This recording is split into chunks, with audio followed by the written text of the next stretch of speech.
Welcome back, everybody. Today we are in Speakerland and we are revisiting one of my favorites, and that is KEF. And specifically, we're looking at the KEF R3 Meta. So hang out for a while and let's find out if these are for you. Before we get started, if you're into tech, hi-fi, or movies, be sure to push the subscribe button for new weekly videos. If you know me, then you know that my favorite kind of speaker is the bookshelf speaker. You'll also know that I'm a big fan of the KEF brand. So when KEF reached out and said, hey, you want to try out a pair of these? We'll let you borrow them for a while. Well, I was all over it, right? And I've kept these things way longer than I ought to. But I did it for a good reason. That's because I wanted to be sure about the review video. So I've been listening to these things a lot, and in this video I'm going to tell you all about them. So let's go ahead and jump in, and I'm going to start with kind of what's going on with these speakers. You know, what do you got in the front and what you got in the back? On the front of the speaker, you've got the three drivers. This is a three-way system. Now, to the uninitiated, you might look at this and say, oh, no, there's only two. Well, no, there are really three. So that speaker at the top uses what they call their UniQ technology. In basic, it's a concentric driver technology where the tweeter, which is a 1-inch aluminum dome, is in the center, and then around it is a 5-inch aluminum cone, right? So it's kind of a two-in-one. It's not coaxial, but it's concentric, and the specific KEF technology. Beneath that, you've got the base unit, which is a 6.5-inch aluminum cone driver. On the rear of the speaker, you've got some interesting things going on. Two pair of 5-way binding posts. So this is your typical high frequency and low frequency binding posts. But instead of having jumpers, you've got these nice little twisty bars, right? And you can loosen those and that will disconnect the jumper on the inside, or you can tighten it and it will put the jumper in place. So this way you don't have to use external wiring for those jumpers.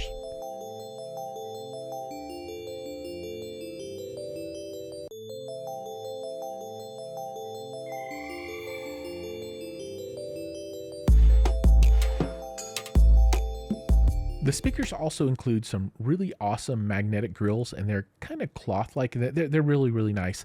Also, just a final note on the metamaterial, this supposedly will absorb 99% of the back wave off of the tweeter, which has all kinds of nice benefits for the audio. This, I think, is going to be something that you would want to hear in person and compare meta to non-meta to see what you think about it.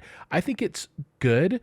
It's not, oh my God, huge difference good, but maybe 10% difference, something like that. If I had to try and put a number on it, it's a real thing, but it's subtle. Now let's get to the measurements and see exactly how well these things perform from a frequency point of view. Now the rated frequency on this is down to 40, so let's see what the measurements show.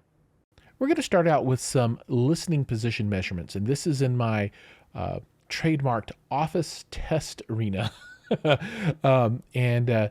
You can see things are pretty linear. And I mean, this room has got a lot of stuff going on. I've got some treatments in here, but not a lot. You know, obviously you're going to see room interactions, and you see that here pretty clearly at 306 Hertz.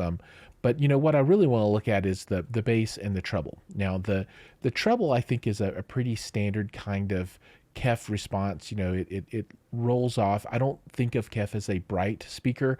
I think of it more as a mid-range master. It's really good on vocals, and at the expense maybe of a little bit of the sparkle. Down here on the bass side, you know, it says it makes it down to about 40, and I think this hump right here is room induced. So it looks like you're probably rolling off right around 40. So I think they're pretty spot on. Now, to double check, I did a more near field set of measurements, and I'll pull those up. And that's these right here. And you can definitely see that the room is interacting at this area.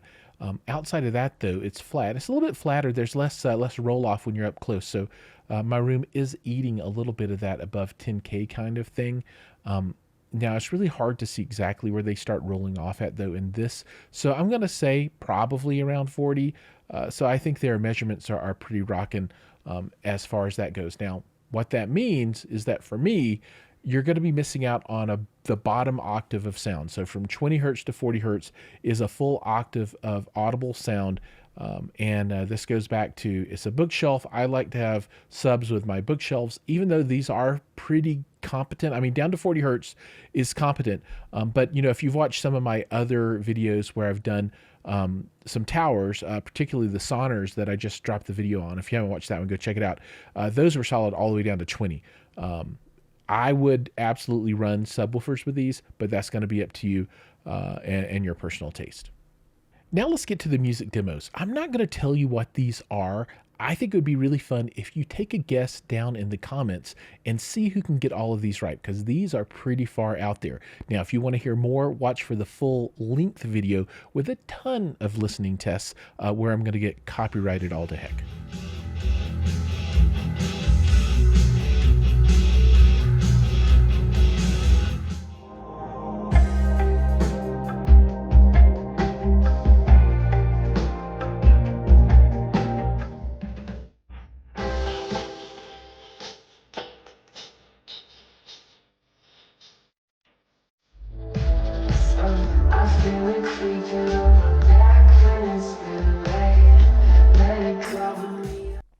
Now it's time for the final word. So as I said, I love bookshelf speakers and I love KEF speakers, and this kind of brings all of the best of all of the world. So we looked at the measurements, everything looks solid there.